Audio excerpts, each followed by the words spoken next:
What is up, track stars? I already see people are texting me as of last night telling me they are liking this movie. You see, I would never disappoint y'all. Come on. Come on. You know me. You know me. Well, if you don't know me by now, you'll definitely know that I'm definitely the conversational. I like to pick at people's minds to see where people's minds are at, right? Okay, so before we get this second part kicked off, I just want to mention again to avoid copyright infringement, I do not own the rights to this movie, Nefarious 2023, that was released on April 14th, 2023. This is purely for educational and entertainment purposes only. Okay, I don't own the script. These are literally just takes that I have from the movie. These are my thoughts and opinions based on biblical standards. And that is it. That's all. Also, I also do not recommend anybody younger than the age of 17 watch this movie. There's very sensitive content that I'm about to bring up, especially in part two. Okay.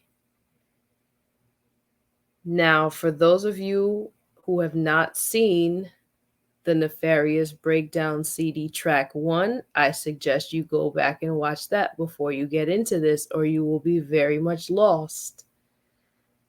Okay. Thank you. Love you, track stars. Okay. So, we left off on track one with Nefarious and James with a little standoff, right? So we left off basically explaining how James would like to concur with Dr. Fisher that our dear pal Edward is mentally incompetent, which would make him unfit for execution, aka the electric chair. And how Nefarious doesn't want that because, as we spoke about in track one, okay, Nefarious, one of his goals given to him by his master, aka Satan, is that we, as in the Legion of Demons with Nefarious, they're done with Edward. He's done his job. It's time to move on to bigger and better things, aka the use of James so that he can write their manifesto, right? So Nefarious explaining to James how he really doesn't want him to be labeled mentally incompetent because that throws a monkey wrench in his plans. If he's not fit to stand execution and Edward doesn't die, then what good is that? Okay? So Nefarious taunts him and says, why? Is it because he doesn't have 3.6 million like his mom, like James's mom, which is basically Nefarious accuses James of one of the reasons being that he was so quick to pull the plug on his mom's life was because she had a little payola. Okay? She had the green pockets when you turn them inside out. 3.6 million is a lot. I don't know about you, but I could do a lot with 3.6 million. Okay? And that's a lot more besides tithes and offerings. Shout out to my pastor. Okay, we gonna build that whole facility with the every wing possible. We gonna have the exercise wing, the music wing, the chicken wing, all that. We lit. What's up? It's coming, right? So Nefarious says, quote unquote, I told you before you leave here today, you will have completed 3 murders. So James says, and I told you that wasn't going to happen. Now, I had paused on the last track for this reason. So, being that what I'm going to talk about is a very sensitive topic for the ladies, normally for this show, I would have labeled this Nefarious Breakdown Side A. And this, instead of this being a CD episode, this would have been a cassette tape episode, Side A for the women.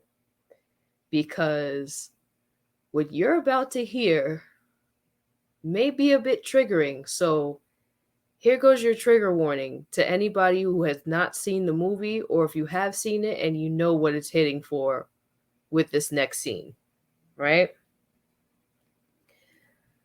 So Nefarious asks James what Melanie is up to today.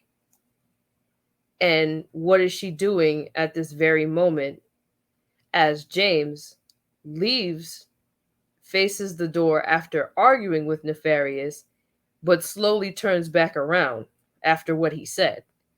Because apparently Melanie was a trigger, and the devil knows what triggers you. Aha! Listen, you sleep, but demons don't. And I can't emphasize that enough. Right? So Nefarious tells James that Melanie has no clue he's about to end things with her as far as their relationship goes, right? But probably won't even say anything until he finds someone else, because he's quote unquote that kind of guy. You know those guys, ladies. Those guys that try and save face and they don't want to look like the, excuse my French, a-hole in the relationship. So they decide, well, I'll either wait until she breaks up with me, or I'll find somebody else and try to break it to her smoothly in the best way possible so I come out of this unscathed. We've all been there. And if you haven't, be prepared, right? Because we live in a day and age now where everything is just so easily accessible, and we treat everything, including people, like they're optional. Why? Because we're given the false sense of illusion of options when really we don't have that many. I'm talking to somebody through the screen. Hello? Yes, you. The person who decides to go through Instagram, Facebook, TikTok, Snapchat, what else? Twitter, right? And treat women or men like they're disposable, and you base everything solely off looks, but their souls are ugly. They can't offer you anything except likes and hearts. Barely can offer you a conversation about anything real like this. They can't tell you where their soul is going, but they can tell you which flight they're about to hop on to their next vacation. Yes, you. You need help. Seek help. Not just mental help. You need spiritual help. Where is your soul? Are you feeding your soul? Selah. Okay. Rant over. Okay. So, for those of you who have watched, or I should say, listened to track one, you may have noticed that in the very beginning, I assessed James' character down to what he was wearing and how I, in my humble opinion, believe that he represents the Democratic Party. Now you're about to see why I say so. Okay? So, after Nefarious basically asking about Melanie and where she is at this very moment and how James is gonna probably break up with her, and all that spiel, right? Nefarious begins to taunt James again, saying, quote unquote, she thinks she's doing this to maintain the relationship, which alludes that she wants to have James's baby, but James isn't ready. There was also somebody else in the Bible who was said to have a baby and the father wasn't ready. But let's keep going. You guys know, even the ones who don't read, you know who I'm talking about. If you don't, think you better blow the dust off that Bible and go ahead and read. I won't judge you though. I used to be there, right? Only read the Bible on Sundays, never read it Monday through Saturday, or only read it Easter, Sunday, Christmas, maybe New Year's. Yeah, I used to be there. It's all right. I won't judge you too hard. Anyways, back to this scene. So, Nefarious replies, imagine the joy, and this is quote unquote, imagine the joy in your little Cinderella's heart when she realizes she's butchered the baby in her belly for nothing. Ooh. I told you this is not for anyone really under the age of 18. Listen, I'm not here to judge anybody on what they do with their body or what they don't do. I'm literally speaking on behalf of the Bible and what I was told to speak on, right? And I want to stress this. This may be a very uncomfortable topic for anyone who is not a man, right? Selah. I'm going to continue. James is horrified and tells Nefarious Melanie was exercising her right as a woman to do what she wanted with her body. So Nefarious continues taunting, saying how James should be with her right now, as James yells for Nefarious to stop it.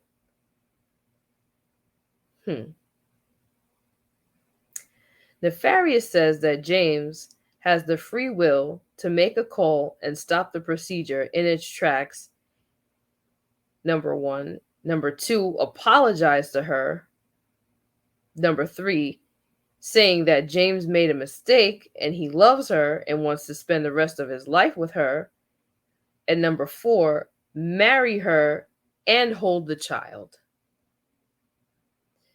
James tells Nefarious he can't do that because it's complicated. Nefarious laughs and shouts, "That's my boy, James!"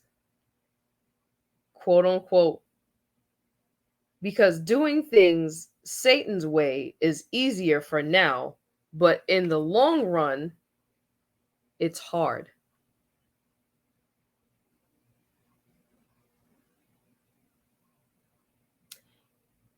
Yeah, I'm still here. I just had to pause. This movie gets deep, y'all. This movie gets deep. After James says he's not ready to be a father, Nefarious replies, quote unquote, "Do what thou wilt, that shall be the whole of the law." Now, usually for something like this, I would say, if you know, you know. But for those that don't know, this is probably one of the most famous quotes you can ever hear, especially in the times of the 60s and 70s music scene, right? And this is what you'd call a thelemic philosophy, and it's also considered an important principle of magic. And when I say magic, it's magic with a K at the end, the CK. Now, one of the most famous people to use this quote would have been Aleister Crowley. Now, this part I can say, if you know, you know. And if you want to do further research, I highly suggest you go ahead and look at the significance of do what thou wilt, which is basically the principle of do whatever you want, right? Which is what? The simple way of putting the devil's manifesto. Do whatever you want is basically everything to deal with outside of what? The will of God, which is what? Satan's will. Ah. It's a slippery slope, isn't it? One minute you're having fun, you're doing what you want, and the next minute it results in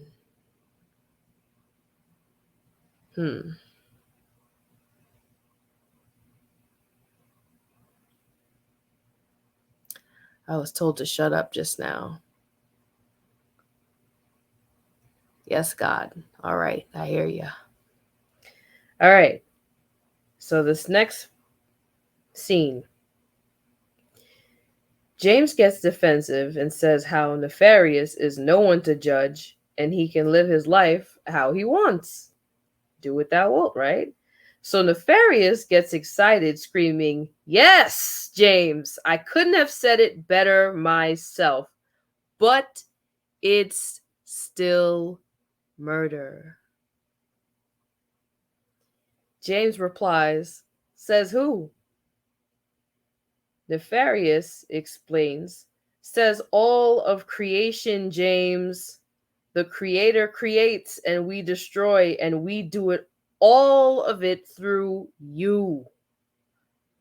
Nefarious then explains the significance of Moloch and people tossing infants into bonfires with instruments to ignore the screaming. James wants to know how the statue of Moloch and the significance relates to him in modern times, because this is ancient, no?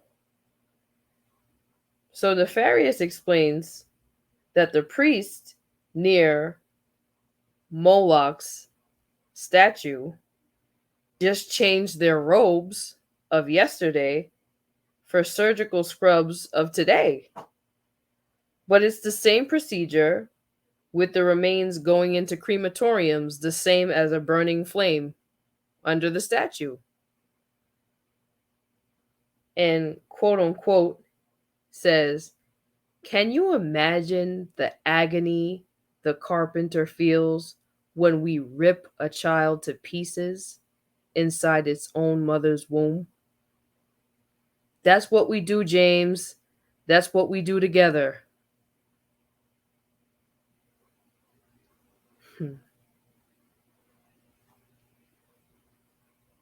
It's going to have a moment of silence, because that was a lot to take in. And again, anybody listening to this right now under the sound of my voice, and for anybody who has or has not experienced that, I come to you right now, not even from a place of judgment, but from a place of love to tell you that despite what people may have their preconceived notions of whatever may or may not have happened is really between you and God, and you guys should probably have a conversation. Just be open to a conversation. Don't worry about how anybody else may feel, right? About what was done. Just understands that the creator who created you may understand you a little bit more than you think and your reasoning. And on the day of judgment, as long as you square things up with him and you ask for that grace after you give yourself that grace to move on and make peace with what happened, and you're actually sorry in a place of repentance, because repentance is more than just an action, it's an attitude, right? It's a conscious decision to say, whatever it is that I've offended you with, I would never intentionally do this again, right? I want everybody to think about that, not just women, but men as well.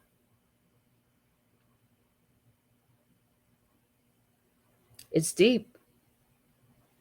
Like I mentioned in the introductory CD on this channel of self love, imagine a parent not relating to a child and running from that parent. Just, I'm sure it would hurt the parent. And you know how the saying goes, don't cry over spilled milk. Well, obviously, a child is much more than spilled milk or milk, but as far as I've read, cover to cover of this book that was left for us as a roadmap, a spiritual guide, the Bible never speaks of any sin being weighed more than another. Sin is sin, and we've all fall short of the glory of God. So anybody here that would judge somebody for said procedure, turn the mirror onto yourself. I am not better than anyone here listening to me under the sound of my voice.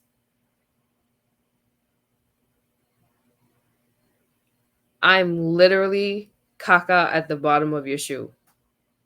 Like, I'm just going to keep it as transparent as possible. Sometimes sin doesn't need to be acted upon. Sometimes it's just thought of, or it was in my heart. That's how sin starts. And with every yes and no, like Nefarious explained, I give Satan and his minions more and more consent to do what they want. So, with that being said, for everybody listening under the sound of my voice right now, please understand the only way to receive true love from the Creator is by having self love, self forgiveness, right? Giving yourself grace and understanding that every day you wake up and get out of bed, you may have sinned yesterday, the day before, years ago, whatever. You may sin later that day. But God has literally given you another chance to get out of bed, make things right with Him, and just worry about today. Not worry about yesterday, not worry about tomorrow, just worry about today. Tomorrow is promised to no one. I might not even release this episode tomorrow because I don't know if tomorrow's promised to me. But I can tell you this: every person listening to this has a divine purpose. I'm living in my purpose right now, no matter how many times, I tried to run from this, I couldn't. Right?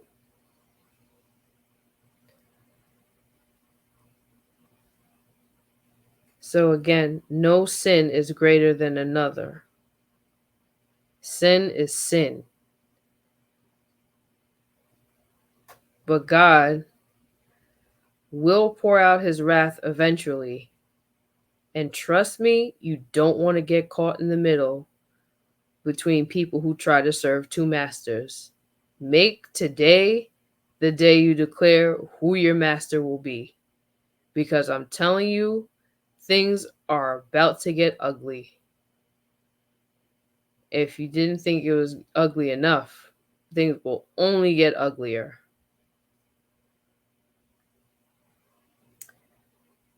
Now back to this next scene. Nefarious then gets out his seat and tells James that he can feel Melanie having the procedure and begins to count down while saying all of hell rejoices. James runs outside to make a call on the payphone, being that he's not allowed to have a cell phone within the facility to make the call. So he uses the payphone to call the clinic where Melanie is, and it's confirmed she was in the recovery room. Now, side note, sidebar. While James calls to confirm where Melanie is in that clinic for her procedure, the movie also mentions that he speaks to Renee from the clinic, right? And remember how I told you names have significance for the most part? Well, this movie doesn't fall short when it comes to the significance of names. So I went ahead and looked up both the meaning of the names Melanie and Renee. Melanie is James's girlfriend. Okay. The name Melanie literally means black or dark. And it's of Greek origin and French origin. Now, I don't know about you, but I'd consider Melanie in this story someone who is, in the eyes of the creator, is doing a dark deed to his creation. Now, I also happened to look up what the name Renee means, and oddly enough, Renee is of French origin and it literally means reborn. Hmm.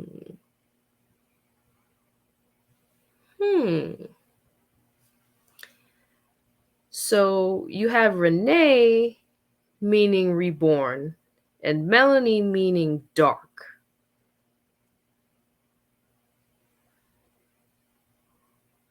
If I didn't know any better, I would have thought that whoever created this was foreshadowing something dark was about to take place and take form. And we're not talking about the innocent soul that was lost. But let's keep it going. So, while James is making a call to this clinic to find out where Melanie is, and Renee confirms that she's in recovery and that she can't make any phone calls for at least another hour, Nefarious is given a chance by a prison guard who passes by to put in his last meal order from the kitchen or from commissary, right? And Edward finally comes back into the picture as himself, and put in a very specific order. So Edward wanted a double bacon cheeseburger with fries and a chocolate shake. But Nefarious quickly takes over Edward's body and tells the guard, never mind, go ahead and cancel that order. All right? Which is pretty messed up. Edward knows he's about to die. This is his last meal. And Nefarious goes, nah, you're good. You don't need all that. Don't even eat. Right? Because we already explained in track 1 how Nefarious definitely knew how to go ahead and give the whole science of how the chair will involuntarily make this man defecate, regurgitate, and urinate simultaneously. Very disgusting, right? Whoo chow. This movie. So as James takes a hiatus after his phone call and confirming everything that happened with Melanie, takes a little hiatus with the warden to briefly reflect on what happened, because that was a lot to take in. Shoot, for the viewer, that was a lot to take in, right? So the warden is outside, passes a cigarette to smoke as he tells him, Edward got in your head, didn't he? So here in this scene, I also just want to emphasize the vibrancy of his blue suit and white collar shirt, which again I mentioned in track 1, the representation, in my opinion, of him, James, representing the Democrats. Because let's face it, the Democrats, for the most part, are the ones who kind of have the do it thou wilt slogan behind them when it comes to everything from ABs to loving who you want and that type of lifestyle. Now you see him with the warden. He's smoking a cigarette. He's trying to calm down. The warden's telling him, like, bro, I basically told you what to expect. You didn't believe me? You know, kind of thing. And the warden also makes mention he's only allowing another 60 minutes to come to his conclusion of whether he is fit to stand execution or not. So I also just happened to look up what the number 60 in the Bible means, because numbers play a very important role as well as names. So 60 in the Bible actually represent quite a few things. It represents support, completion, the Sabbath or the resting place, protection, and connection. And one of the most notable times in the Bible where it uses the number 60 was with Paul when he was put into prison at the year 58 AD after Christ's death, and he was released in the year 60 AD and wrote a lot of what we know of the Bible from prison. Coincidence? I think not. Nefarious also wanted to write his manifesto from prison. See the correlation? So James comes back to ask Nefarious how in the world he knows all of these things. So Nefarious plays with his mind some more in order to get him to be executed. He wants to be executed. Not really him, because remember, he can't die, so he really just wants Edward to be executed, right? So James says he'll allow this to happen if Nefarious can give him a logical explanation as to how he could know all of this. My boy Jimmy has not learned his lesson. How many propositions are you going to allow? How much consent are you going to continue to allow this demon to do what he needs to do? He's showing you in your face all that he knows about you and your entire life, and you still want to be a Thomas the Doubter and not believe who he says he is. Sound familiar? So Nefarious wants to know if James believes in good versus evil, and if his victims thought he was evil.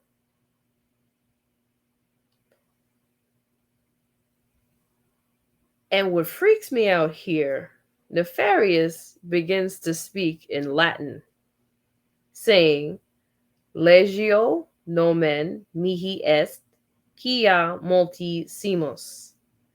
My name is Legion, for we are many.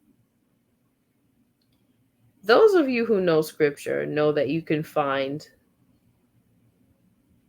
that quotation in both Mark chapter 5, verse 9, and also in Luke chapter 8, verse 30. And this was spoken when Jesus released a legion of demons out of a possessed man, and they begged to be put into pigs.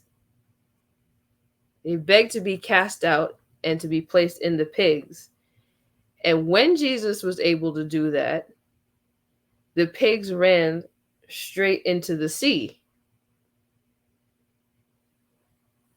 So, even in this moment, when James wants an explanation as to how he knows all of this, he's literally explaining to him, my name is Legion, for we are many. He's literally telling him, yo, I don't work alone. There's mad of us here. What's up? Who you want to talk to? I'm Nefarious. Which other one of the thousands of homeboys you want to kick it to? Because we got time. Right? So Nefarious laughs as James explains how he believes humanity is winning in this whole battle of demons versus humanity, which is pretty hilarious. So we're going to break that down as well. James tries to explain with 8 bullet points how humanity is quote unquote winning through 1, literacy, 2, working to eliminate racism. Now, I myself can laugh at that as a Black woman in America. I don't know about whoever's listening, but God bless you. Number 3, intolerance. Number 4, gender inequality. Number 5, people loving who they want. Ooh, right? Number 6, people can be or do what they want. 7, diversity. 8, hate speech not being tolerated and it being quote unquote, all of this being politically reclaiming the moral high ground. Guys, track stars, you hear this? Whose man's is this? Politically reclaiming the moral high ground? Okay. Do you? It sounds like you don't have room for God, right? Because humanity's just so perfect. We don't have nothing going on here. We're just going to ignore the problems. I kind of side with Nefarious on this side of the argument. What are you talking about, James? Jimmy. Jimmy. Right? Jimmy. You playing. Okay. So Nefarious replies, quote unquote, I think I love you. He breaks down the average high school graduate has a sixth grade reading level. Nefarious then explains how basketball players making $30 million a year talk about racism while they wear shoes created from slave labor, right? He explains the world has 40 million slaves, which he says that's more than the Romans at the height of their empire. And 20 million of those are sex slaves. He then explains hate speech was created by man and quote unquote, there is evil everywhere and no one even cares. And I have to agree. We as a people have been so desensitized. So Nefarious explains people have been desensitized through movies, TV, media, just like Nefarious did to Edward from childhood. And being that he's a demon, he has nothing but patience and willpower. And remember, demons work in increments, and people didn't even recognize the evil when it was right in front of their faces. And they don't even feel when they're doing it, is what Nefarious explains. So, all the evil that's going on in the world, think about where we are right now with all of the laws put into place, all of pop culture, how things that were once despised are now socially acceptable. And if you don't partake in it, you're the problem, right?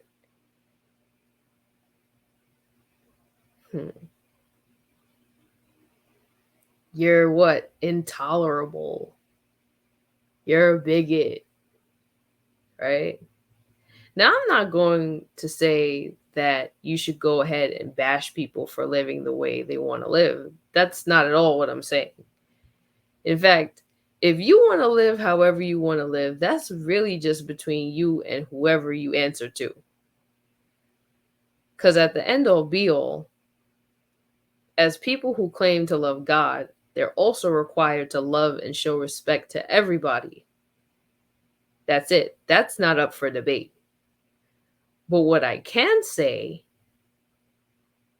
is whatever you decide to do at the end all be all of your life here on this plane, in this form, you will have to answer to through spirit. Ooh. Selah. So the next scene, Nefarious explains as far as demons versus humanity, that it's hard really to determine who's winning spiritually, because until the death of each human, we won't know, quote unquote, the exact numbers because they are closely guarded. But there are more of you ending up at my master's house than with the enemy. Ooh, okay. So a loud noise of electricity starts as the prison prepares for the generator for the electric chair, Nefarious explains, and reveals to James, for his execution, only 9 states still offered the option of the electric chair or lethal injection, but he chose the chair because it's quote unquote his parting gift to Edward. So pause right there. Remember how I said those numbers have significant meaning? Well, I went ahead and looked up the number 9. So in the Bible, the number 9 represents completeness or finality, divine completeness, hidden good or inverted good, concealment, truth, and judgment. Ooh. Shayna, why you doing like that, baby? Woo! That's a lot to take in, huh? Because it would be pretty fair to ask, why did he decide to throw out the number 9 like that? The number 11 like that, right? You don't just throw out numbers like that and don't really have any significant meaning, right? Okay. So the next scene, he explains the severity of how the chair works, right? On again, how Edward may defecate, regurgitate, urinate all at the same time, which explains why possibly while Edward wanted his last meal, Nefarious told the guard to cancel it. Aha. There's a reason for everything. So, James decides to, well, I'd say Nefarious decides to mock Edward, saying that the chair is the best introduction to hell for him and that crucifixion was better but was not an option. This demon is sick. He's really sick. It's not bad enough you just ruined his entire life from childhood, starting from him stealing a toy car, and now look at him. That's still not enough for you. He's got to go out a horrible, miserable death and not with a lethal injection because you want him to suffer. Sick. Okay, so Edward comes back saying he did nothing and that he needs to help, right? And that the battle with Nefarious to make him go away is nearly impossible. And he struggles to speak. So Nefarious, still in his state of evil, allows Edward to come back just to try and defend himself and says that he's sick and tired of battling with Nefarious to try and make him go away. And Nefarious comes right back and tells James that Edward has broken one of his rules. So what does Nefarious do? He purposely dislocates Edward's pinky finger.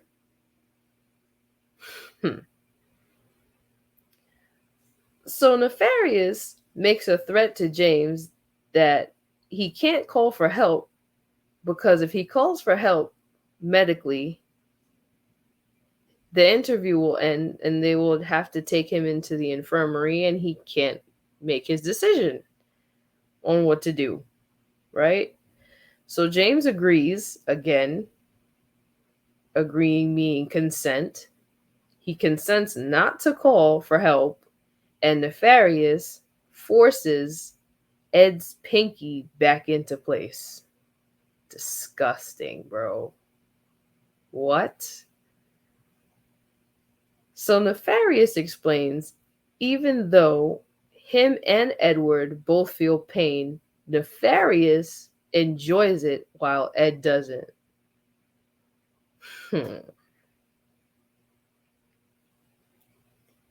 What's good with him, yo? So Nefarious explains that it's time for James to help him, but he needs his permission first to write the book and the story of Edward and his death in the same manner as the Bible of the quote unquote the carpenter and his death to be a worldwide phenomenon. James's job is to be an apostle, according to Nefarious, and to provide a testimony after witnessing Edward's death for Nefarious's master, aka Satan. All of this to start his movement against Christianity, which he calls the quote unquote the dark gospel and the quote unquote invitation to reject the Mosaic covenant once and for all. Basically, his way to embrace sin to reach your own full potential outside of God's will, to have free will, true free will, without anything to do with God. And that free will determines who will obey God or obey his own desires, aka Satan's will. So Nefarious explains that Satan's creative ways to destroy humanity were ruined because of the quote unquote carpenter, and says verbatim, our greatest threat. They initially thought killing the carpenter would ensure the world would be theirs forever, but they didn't understand the consequences of the carpenter's sacrifice. And they said, quote unquote, Nefarious, the cross was our greatest mistake. They thought all was lost until humanity showed they still prefer to be their own God, serving themselves. The plan, Nefarious says, is to deify man so that Satan can rule over God. Stop right there. He's telling James to his face, not enough that he's a demon, right? But the whole plan, in order to get Satan on top of this entire world, is to make sure that man satisfies, pleases, worships who? Themselves. What is going on in the world today? Do we not see everybody is full of themselves? Vanity, greed, gluttony. Basically, all the 7 deadly sins are right in your face. Slothfulness, all of them. To glorify who? Not God. So if you're not glorifying God, then who are you glorifying? Y'all think I just be clearing my throat when I say no. No. Negatory. Let's get back into this. Nefarious explains that his master will offer him the world and everything in it, which is the same offer he gave the carpenter, which he denied. Telling you, same demon, different day, same tricks. New levels, new devils. He figured, well, he's working in increments. He got him to question his logic first. 2, once he questions his logic, he got James to make all these propositions and let him feel like he was in control, only to flip it on him and tell him not only what he's going to do through him, but that he's willing to make an offer too. You see this? I gotta give it to my boy Nefarious. You real slick with it. Not too much credit though, right? So after extending that offer to him to give him everything, right? He's interrupted, so he never got a chance. James never got a chance to give Nefarious his answer, consenting with a yes or no after trying to give him everything. His master giving him everything that he could have ever wanted in this world. He never got to answer. Keep that in the back of your mind. So the warden comes for James, right, to take him out from where the interview is, and takes James to look into Edward's room within the prison where he stays, to which you see a whole bunch of weird writing on the wall, weird markings, and also a journal that contains pictures of James in his childhood and as a toddler and baby, and wonder how Nefarious was even possible. Like, how is this even obtainable for this guy and he's in prison, right? So the warden says that Edward has done this to all 11 victims he's murdered before murdering them. He's done this to every single one, right? In his prison cell, the warden also shows James that they found a rough draft of the book Nefarious wanted James to write, with James's name on the cover. And James is visibly concerned and knows nothing about this prior to the warden telling him. Ain't that something? He did speak that into existence and just happened to have a hard copy of the rough draft with James' name on it.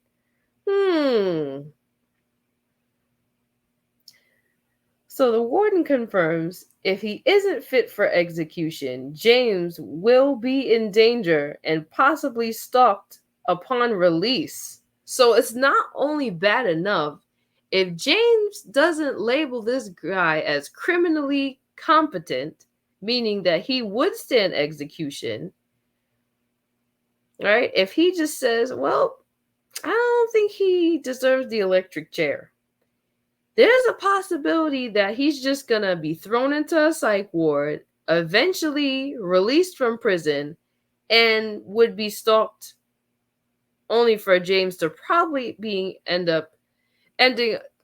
probably be victim number 12 in layman terms, right? So James says he's just going to ask Nefarious / Edward one more question, and upon his final decision, confront him with the book with all his pictures in it, baby, toddler, all that, the photos, all that. The warden intrudes on the meeting of James asking his final question for Nefarious. And Nefarious, you know my boy, he be wildin'. What does he decide to do? Nefarious breaks Edward's wrists so he can escape from the handcuffed table. Nefarious asks what is James' final prognosis. And Nefarious releases his broken hand from the cuff and wraps his other cuff around James' neck and chokes him and slams his head onto the table with one hand and holding him with the other one. Yo, could you imagine somebody being so angry enough? You're in a room interviewing them in a prison, basically a free open prison space. They're handcuffed to the table, but just to get to you and to get out of one handcuff, they break their hand and choke you with it. And the other one, they hold you down. So Nefarious threatens to kill James and tells him to beg for his life while continuing to choke him and watching him gasp for air. Meantime, the warden is there watching the entire thing, and there's guards who stand by, making sure they don't upset Nefarious more so he doesn't do anything too stupid. So here's James whispering, because he can't breathe that much, saying, Edward, I don't want to die.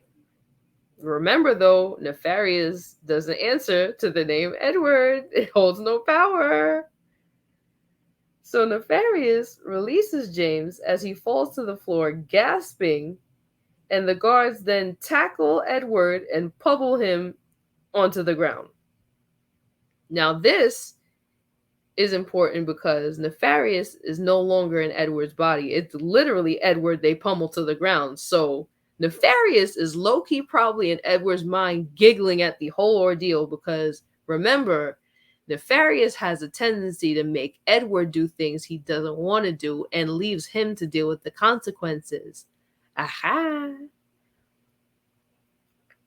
So the warden authorizes the guards to stop pummeling Edward. They bring him to his knees, and Nefarious continues to taunt James while he labels him competent to stand execution. So James finally consented and let him know that he is fit to deal with the electric chair. And Nefarious yells, quote unquote, "I want you there to see what you've done." James then says to witness, he then stays to witness the execution later that night for 11 p.m. So right there, you can see Nefarious was right. James was going to commit 3 murders that day by the end of that day. One was his mother. The second was his child through Melanie. And 3, he just helped sentence Edward, not Nefarious, but Edward, to be executed.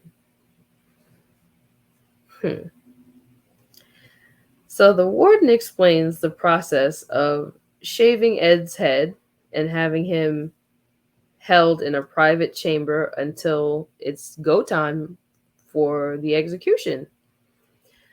So Ed is seen crying after having his head shaved. And oddly enough, you see Edward's pants leg from his orange jumpsuit. He has one pants leg up and the other pants leg down. Now, for those of you who understand why I said it was so significant that Nefarious has an orange jumpsuit on and the idea of masonry, you now see this playing out. If you know, you know. I won't bother to explain that. Right? So he's crouched down on the floor, clearly in distress. And now Nefarious turns back into Edward and asks the guard from earlier about his meal and confirms that it was canceled. It was canceled like Nefarious told him to do.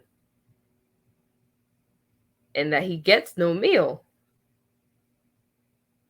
And Edward is now visibly upset because I'm pretty sure homeboy was hungry after dealing with Nefarious and his nonsense that he put him through all day. Messed up, right? So James enters the witness room at the same time Edward / Nefarious is being escorted to the execution chamber where the electric chair is. And as James enters the witness room with other bystanders behind the glass, James sits next to a detective who thanks him for getting him executed after spending 6 years making sure he saw justice. What did I tell you about them numbers? What did I tell you? You know your girl already looked up the spiritual significance in the Bible of the number 6, right? Because you know I'm not going to leave you lacking out here. So the number 6, from a biblical standpoint, signifies Sin and weakness of man.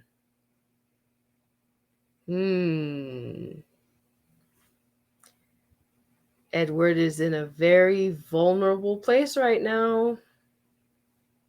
Very, very vulnerable, right?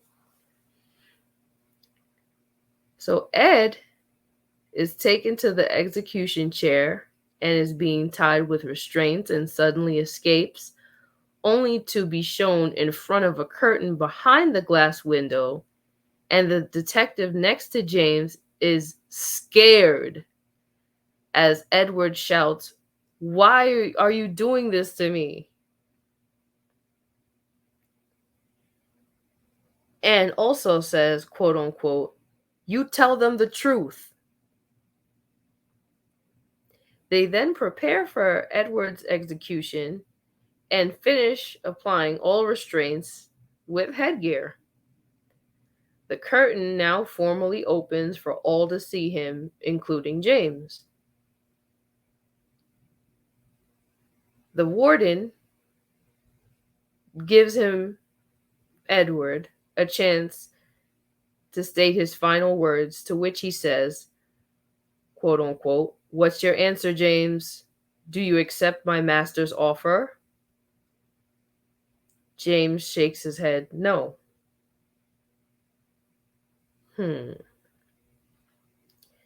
Nefarious then speaks in Aramaic, saying, "Mene mene tekel upharshin."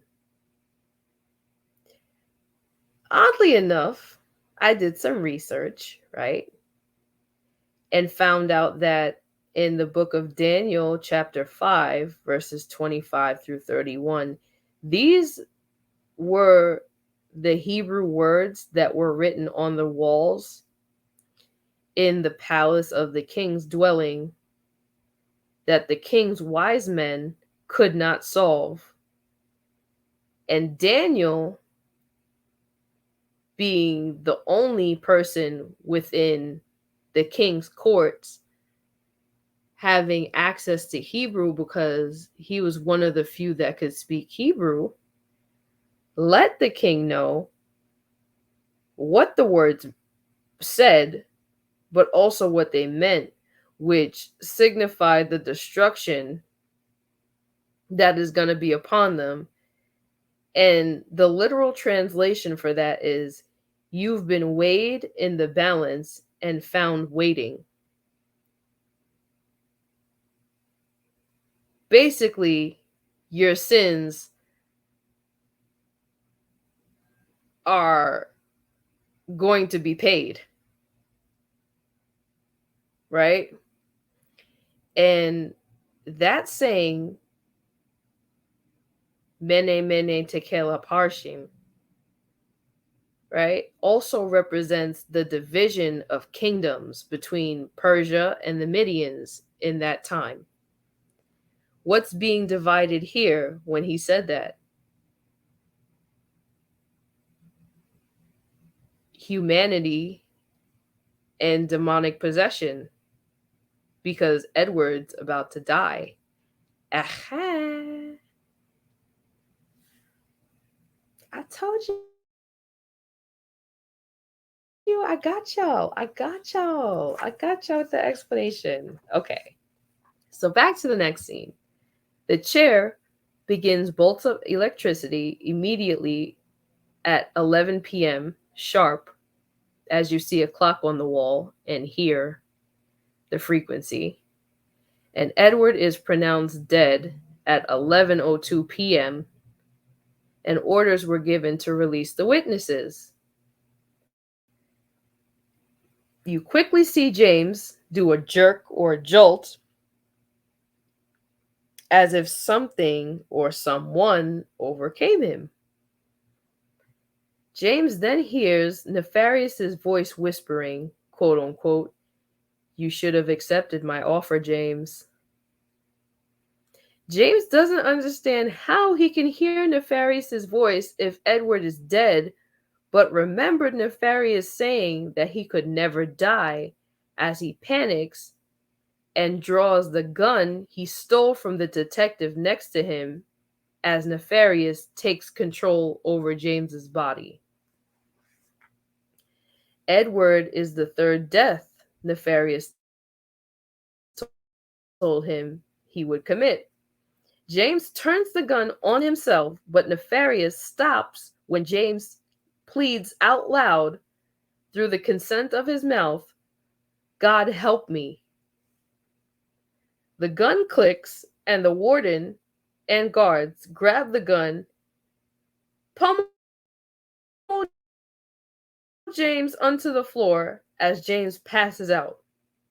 Could you imagine? Not the same atheist who didn't believe in any of this, now as Nefarious takes over his body, with his mouth yells, "God help me."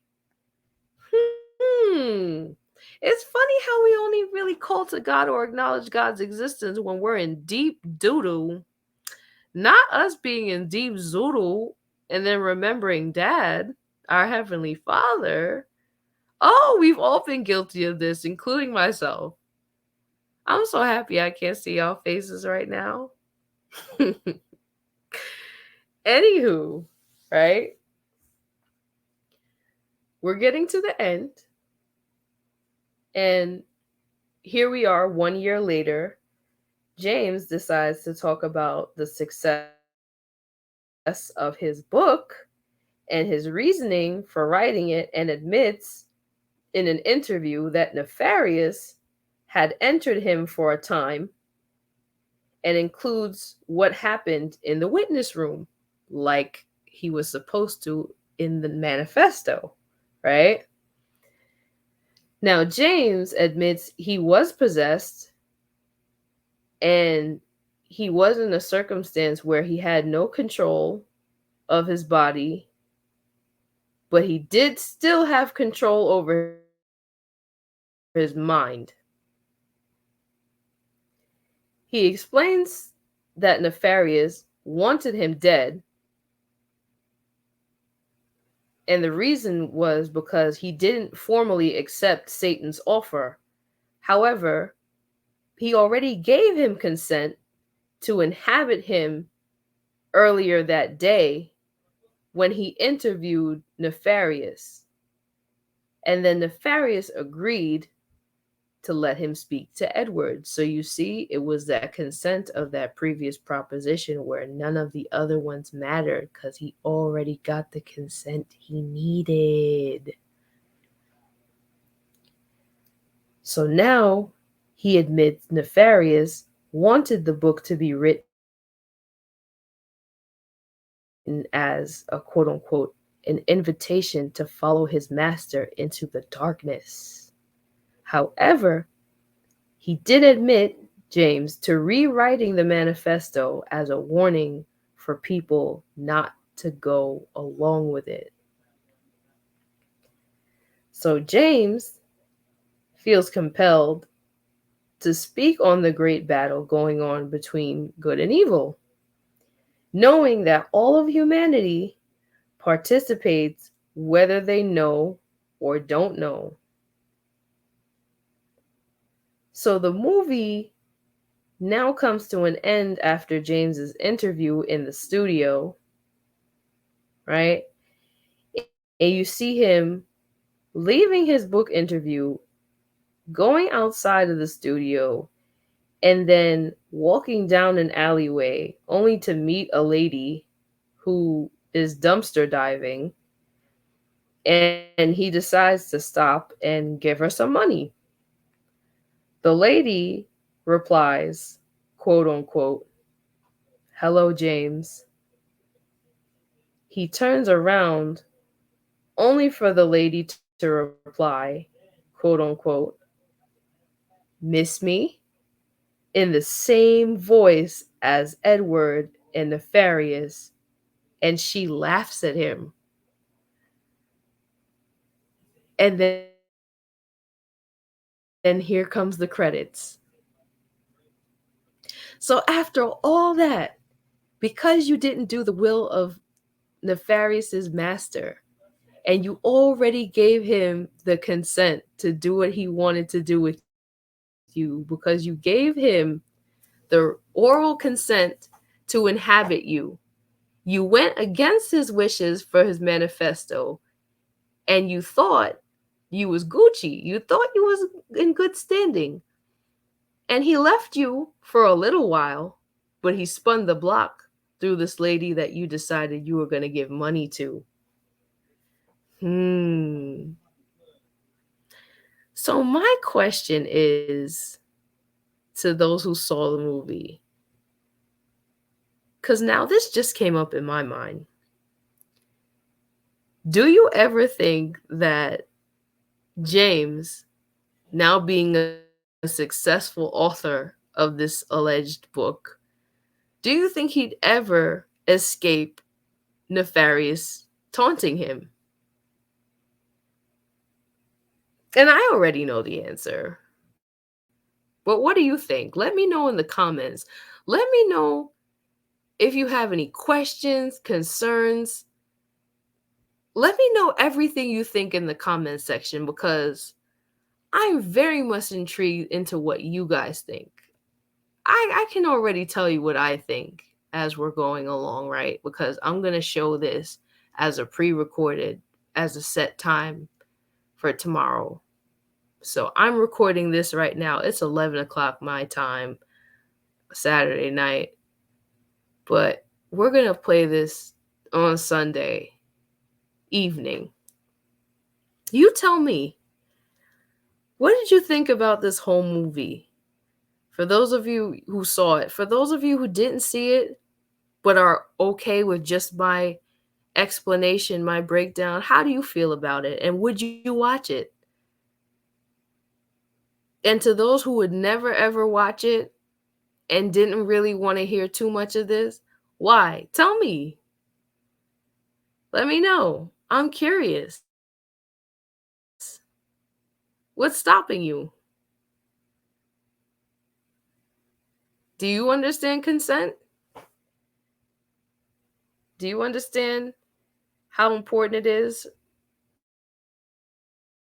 to experience grace for yourself, to give yourself grace so that you can really unlock the full potential of self love and feel God's presence and feel God and His love in your life? Do you not understand that the lack of self love will probably affect every other single relationship you have? Because, oh, I'm not just going to be talking about self love for this entire show. This is literally the foundation. And the Bible talks about how it's important to build a house on the rock, meaning it's important to build a solid foundation so that nothing can knock it down, right? I want to build this channel on sound doctrine. I don't want to build it just on my opinions. I want people to understand why my opinions are my opinions and what is my source. So again, you let me know what you're thinking. Reach out to me. I'm very much an approachable person. I think everybody in this chat right now can agree on that. Soon enough, discussions like this I'm going to end up having on Clubhouse. But for now, just so people can catch their bearings and have some me time, because, right, we're working on our own personal track records. The one track record that matters is yours, right? So think about these things, okay? Reach out to me on Instagram. Again, my Instagram handle is @HTTP_1track record. I have the same logo on here as I do on my Instagram, so you're going to know it's me. Right now, I'm only on Instagram, but I will be on Clubhouse. Y'all know where to find me, the majority of y'all. But again, let me know what you think. Let me know if you have questions. If you need me to break things down, I send voice notes. Okay? To the people that are here to support me, again, I thank you. This whole breakdown took me 6.5 hours. I'm not asking you for any money. However, if you'd like to donate, I can provide you with my Cash App. But I'm not out here begging. I'm not asking anybody for money for it not to come from a good place, a place of generosity. I did put some money into this, but that goes without saying. I just want to have some good production. Some more money is going to go into this as we go along. I just want to see where you guys are at, how you feel about the channel so far, because this is episode 3. So far, I'm getting good feedback, but I want this to be more so of a channel of open discussion. It's not just me preaching to you. I don't want to talk to you. I want to talk with you. All right? So let me know how you feeling. All right, track stars? Drop those star emojis in the chat. All right? Your CD emojis, whatever emojis. Okay? Your recording emojis, all that. Microphones, all that. Let me know what's up. This is One Track Record with your host, Shayna. I don't know what time of day you're listening to this, but good morning, good evening, good afternoon, all that. You have an amazing day. You have an amazing sleep. I'm going to go get some sleep now so I can get up early and go sing like I usually do on a Sunday. And with that being said, have a great rest of your day. Love you, track stars. I'm out.